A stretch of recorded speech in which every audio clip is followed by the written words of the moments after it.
A terrible tragedy struck Branson's Ride the Ducks last night, and we've got the latest details and my views and opinions on the terrible thing that's happened.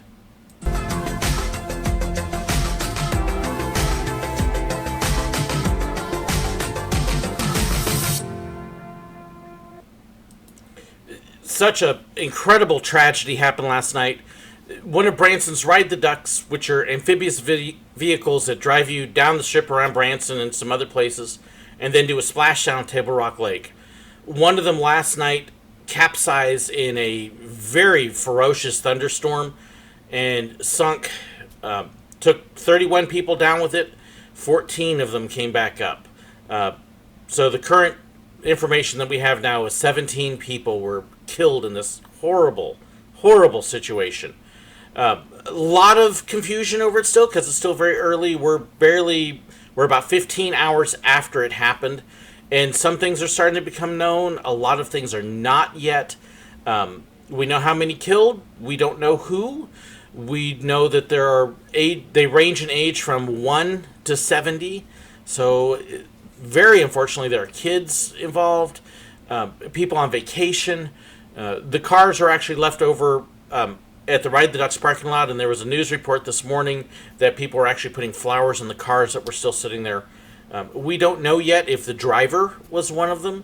We don't know yet if the tour guide that's on there was one of them, because Branson's Ducks has been running with 2 employees on each boat at a time. But just heartbreaking, disastrous news. I do have a little bit of footage I'm actually pulling off of KY3's website to kind of let you see how strong this thunderstorm was and how suddenly it came up. This is actually one of the Ride the Ducks. There were 2 of them out there at the time, but you can see how ferocious the waves are there. This is a small lake, and just how incredibly rough the weather became. And so, just terrible. That's actually shot from on board the Branson Belle, which is the big dining cruise. And the ducks, when they go down to the water, they actually start at one end of the Branson Belle, drive down into the water, float out around a little island past it, and then come back in on the other side. So the ducks that you see in the video are actually going back towards the back of the boat, which means they had gotten out a little bit, realized they were in trouble, and then had turned around and were trying to get back to land. There were 2 of them out there, which greatly concerns me. Now, if you've never been in a Midwest thunderstorm, it can look beautiful and gorgeous, and then in a matter of 2 or 3 minutes, it can change rapidly. And that's what it did. I live about 20-25 miles away from where this happened. And we had a beautiful, sunny, hot day. And then all of a sudden, we had 60 and 70 mile an hour winds going through my yard. There's a tree down the road from us that it just tore down into pieces. I've still got branches and stuff all over my backyard from it. Just a huge mess. We didn't get a thunderstorm warning where I'm at, because my phone will actually give alerts if there's a warning or if there's something we need to know. We didn't get one.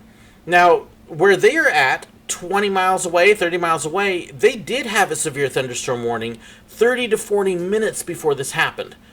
Somehow, the drivers of these 2 ducks did not get that message. And without knowing that there was a storm coming, they went out onto the water. We don't know the decision-making process. We don't know what kind of communication there was or wasn't yet. We don't know if headquarters knew and just didn't get the message. We don't know if maybe they were outside a radio range or what had happened. But somehow these 2 drivers did not get the note. And they're out on the water when this storm hits. One of the Ride the Ducks made it back. The other one, it doesn't even look like it was that far from land. But it didn't. It capsized. It sank. Now, let me pull up a couple pictures for you with the boats. And this actually shows where the Ride the Duck splashes down right by the Branson Belle, so you can kind of see how close it is to this boat. The boat that video was shot on had not moved. It was sitting at anchor. And you can see how close the duck was, so it wasn't that far from land. And yet, sadly, it didn't make it back. There's another look at the duck out in the water. Now, what you may not be able to see real well, this is actually one from Seattle, which is a different branch, is on the sides there's actually plastic tarps that can come down. And if it's raining or the wind is bad, they can actually pull those down and help protect them from the weather. Well, if you notice, though, if they pull that down, it kind of reduces the exits from it. And that makes it nearly impossible to be able to get out of the duck. And that's more than likely what happened and made this even worse. It's a metal top canopy on top of it, and they pulled down the shades, tried to stay dry, and then started to sink, and the water came pouring in. There was no way for the people to get out other than one little back door. And just a terrible tragedy. Now, these ducks were originally built in World War II. The ones that you see riding on the streets in various places were not built that long ago. They are not that old. They actually now manufacture them on their own completely from scratch. They are new vehicles. They are not ancient 70-year-old trucks. They may occasionally use some parts from those, but for the most part, it's all manufactured as new current things with new devices. And there's some places that have different models and different versions of them as well. And you'll see them in different places. Ride the Ducks used to be owned by Herschend. The one in Branson actually was sold to Ripley's last December, I believe it was. But in all the history of Branson, they have never had an accident. Ever. We've actually been on them several times. We've got our quackers from them. We had a blast riding these things. And I can't tell you how upsetting it is to hear about this. Now, there have been other places that have had accidents and incidents. There is one, I'm looking at my notes here. Let's see, we had one stalled at the Delaware River in Philadelphia in 2010 that was struck by a barge and killed a couple people. Now, the guy driving the barge, he was the one at fault there because he was playing on his cell phone instead of what he was doing.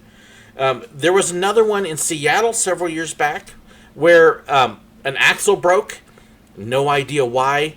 But it steered into oncoming traffic, hit a bus that was coming, and killed a few people that way. Again, tragic accidents. Witnesses, there was another one in 2015 in Philadelphia again, where a lady crossed against a red light not paying attention. And if you notice again from the pictures of these things, and pull this back up, these are really high boats. There's not a lot of view down at the very front of the boat just because they are so high. And so it can be very difficult for the driver to see. But all of those, they've never actually had an incident where the boat itself went down like this. And just really sad and terrible to hear and see. My question is, why was it out on the water? Why did they not get the warnings? Why did they not do something and make sure they didn't go out when it was easy to tell that a storm was coming? This should not have happened. And with two of them out there, it's obvious that somewhere along the way, word did not get out. 17 people. 17 people. They managed to pull several of them up. There was an off-duty police officer that was on the Branson Bell who helped pull people back up again. They were able to rescue several. There are 7 in the hospital that have gone to the hospital, 4 with serious injuries that are being treated. But just the tragic loss of life. My biggest frustration with it is it's a fun ride. They're big vehicles. Branson's roads, it's not a big deal because it's basically 2 lanes and there's a center divider, so it's not as big a deal here. I know in some places with narrow streets that it can be an issue with how big they are. But they do work here in Branson. But I'm afraid after all the other instances and other various little things, that the insurance rate has already gone up. And now with this, I'm really afraid that it will spell the end and the doom of Ride the Ducks. I know that there's a few prognosticators online that are cheering and happy that this is all over, which personally, I think that sucks. There are people who work for this. There are people who love it. It's a ton of fun.